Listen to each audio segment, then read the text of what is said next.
tanggal 21 April jam setengah 8 malam, suamiku VN Kak, katanya kapalnya diserang bajak laut. Oke, kali ini kabar terbaru lagi soal bajak laut Somalia, bos. Ini bukan film, bukan juga latihan militer, bukan juga karangan mimin, tapi kejadian nyata nih, dan korbannya lagi adalah WNI. Baru-baru ini sebuah kapal tanker dekat laut Somalia lagi-lagi dibajak, bos. Ada 4 WNI yang ikut dalam kapal itu, bahkan salah satunya kapten asal Sulawesi Selatan. Kondisi mereka kini cukup tegang, memohon bantuan pemerintah Indonesia, terutama Kemlu untuk bantu membebaskan. Nah, lantas pertanyaannya, kapal tanker siapakah itu? Berlayar kemana? Bagaimana kronologinya? Dan mengapa wilayah pesisir Somalia itu seolah tak pernah aman? Setelah ini kita kupas. Kemudian kabar kedua nanti, baru-baru ini lagi nama Indonesia ikut nyempil pula nih bos dalam sanksi yang dilontarkan oleh Uni Eropa ke Rusia. Salah satunya adalah terminal minyak Karimun, Kepulauan Riau. Nah, lantas ada apakah gerangan? Penasaran beritanya? Cus, Markipas. Mari kita kupas berita lengkapnya satu per satu, bosku. Oke, yang pertama jadi admin kutip dari banyak sumber berita berikut. Tanggal 21 sampai 22 April 2026, kemarin ternyata sebuah kapal tanker minyak bernama Honor 25 berbendera Oman sedang berlayar dari kawasan Timur Tengah menuju Somalia. Muatannya pun bukan kaleng-kaleng, bos. Sekitar 18.500 barrel minyak. Mereka lewat jalur di salah satu rute paling sensitif di dunia, yaitu dekat Samudra Hindia dan jalur menuju Selat Hormuz. Dan amsyongnya, di titik sekitar 30 mil laut dari pesisir Somalia, malam itu berubah pula jadi mimpi buruk mereka, bos. Tak main-main, sekitar 6 perompak Somalia bersenjata lengkap datang dari arah laut terbuka, naik ke kapal, dan dalam hitungan menit, saset-saset, boom, kapal langsung dikuasai, bos. Tanpa negosiasi, tanpa basa-basi, di dalam kapal ada 17 kru dari berbagai negara, 10 orang dari Pakistan, 4 dari Indonesia termasuk sang kapten, 1 India, 1 Sri Lanka, dan 1 Myanmar. Nah, yang dari Indonesia ini yang bikin hati kita makin nyesek, bos. Di antaranya ada Kapten Asari Samadikun, asal Goa, Sulawesi Selatan, 1 ABK dari Bulukumba, 1 dari Pemalang, Jawa Tengah, dan 1 dari Bogor, Jawa Barat. Beberapa jam sebelum pembajakan, sang kapten masih sempat video call dengan istrinya, bos. Dan sekitar pukul 19.30 WITA, suasana pun sudah terasa tegang. Dalam kalimat terakhirnya beliau mengatakan kapal mereka akan diserang. Dan benar saja, tak lama setelah itu komunikasi terputus, HP masih aktif tapi tidak ada respon. Lalu kemudian hilang total. Nah, di atas kapal itu seluruh kru dikumpulkan di ruang kemudi, ponsel disita, dan diawasi dengan senjata, bos. Dan seperti biasa, paket lengkap bajak laut Somalia ini, mereka pastinya nyari pulus. Mereka meminta uang tebusan, bahkan ancamannya pun tak main-main. Kalau tebusan tak dibayar, seluruh kru akan didor.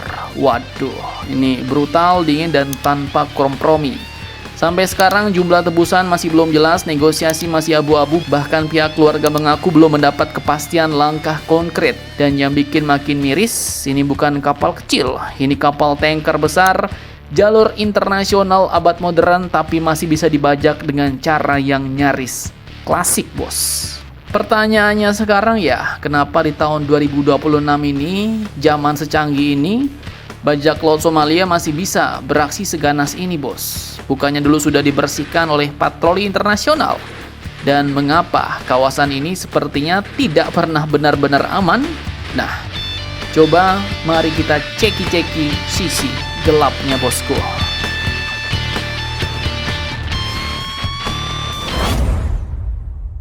Oke, sebenarnya di sini masalahnya bukan cuma soal laut, bos. Tapi kalau Mimin lihat juga soal negara yang hampir runtuh. Jadi Somalia ini bukan sekedar negara miskin nih. Ini adalah contoh negara yang kehilangan kontrol penuh atas wilayahnya. Sejak runtuhnya pemerintahan pusat di awal 1990-an, Somalia telah berubah menjadi negara rusuh, konflik berkepanjangan, penuh kelompok bersenjata, minim kontrol hukum terutama di lautnya, bos. Dan mengapa lautnya bisa penuh bajak laut? Nah, ini kalau admin ceki-ceki ya. Awalnya, para nelayan lokal katanya merasa dirampok oleh kapal asing yang diketahui menangkap ikan secara ilegal, bahkan membuang limbah di perairan mereka. Akhirnya mereka pun balas, dari yang awalnya penjaga laut berubah jadi bajak laut profesional. Dan sekarang pekerjaan ini sudah jadi budaya, bos, sudah jadi industri mereka nih. Mereka punya senjata, jaringan, informasi jalur kapal, bahkan negosiator tebusan. Dan ironisnya ya, hasil tebusannya ini pun jadi ekonomi alternatif buat mereka. Dulu sekitar tahun 2010-an, dunia sempat serius ngurus wilayah laut ini, bos, biar aman. Mulai dari NATO, Uni Eropa, armada internasional, semua turun tangan dan menekan aksi bajak laut. Hasilnya ya, bajak lautnya sempat hampir 0 kasus. Tapi sekarang mereka mulai kembali. Kenapa?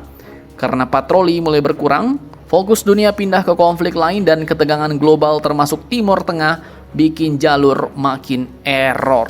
Jadi ya, intinya jelas karena dunia kini sedang lengah, sibuk, dan bajak laut ini ya dapat kesempatan, bos, bangkit lagi. Masing-masing negara kini malah fokus sama konflik regionalnya sendiri-sendiri.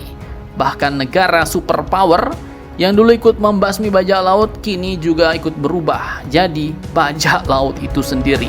Cukup amsyong, bosku.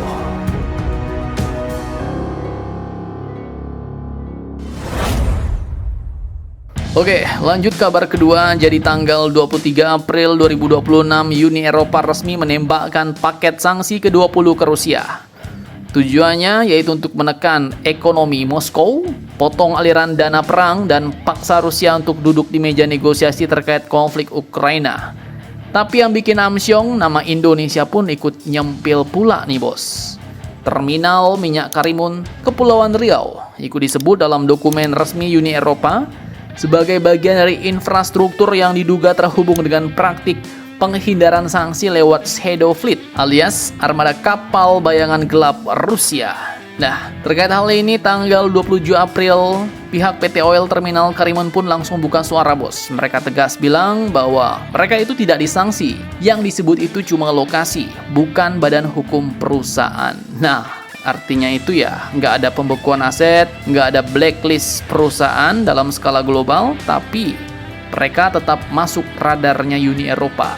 Dan disinilah permainan geopolitik makin kelihatan nih. Uni Eropa sekarang nggak cuma ngejar Rusia, tapi ya artinya juga jalur-jalur alternatifnya, bos, termasuk pelabuhan di negara ketiga, contohnya di Pulau Karimun Indonesia tadi. Istilah kasarnya ya, Uni Eropa kini ngasih sinyal bahwa kalau kalian berani-berani bantu Rusia muter jalur, ya siap-siap kita pantau terus, bos. Nah, PT Oil Tanker Karimun ini juga membantah keras. Mereka bilang nggak punya tangki minyak mentah, nggak nyimpan minyak Rusia, apalagi ikut-ikutan Shadow Fleet. Jadi artinya apa? Ya, artinya ya Indonesia kini lagi berdiri di tengah jalur panas energi global. Memang belum kena senggol, bos, tapi sudah kena lampu sorot. Pertanyaannya, apakah kedepannya Indonesia bakal ikut-ikutan disorot dan disanksi? Karena kemarin kan infonya kita mau beli minyak Rusia sampai 150 juta barrel, ya kan? Nah, jadi bagaimana menurut kalian hal ini? Jangan lupa komentar. Tetaplah kalian barbar dan jangan santuy terus. Demi Indonesia tangguh, salam Indomax, Indo Magazines.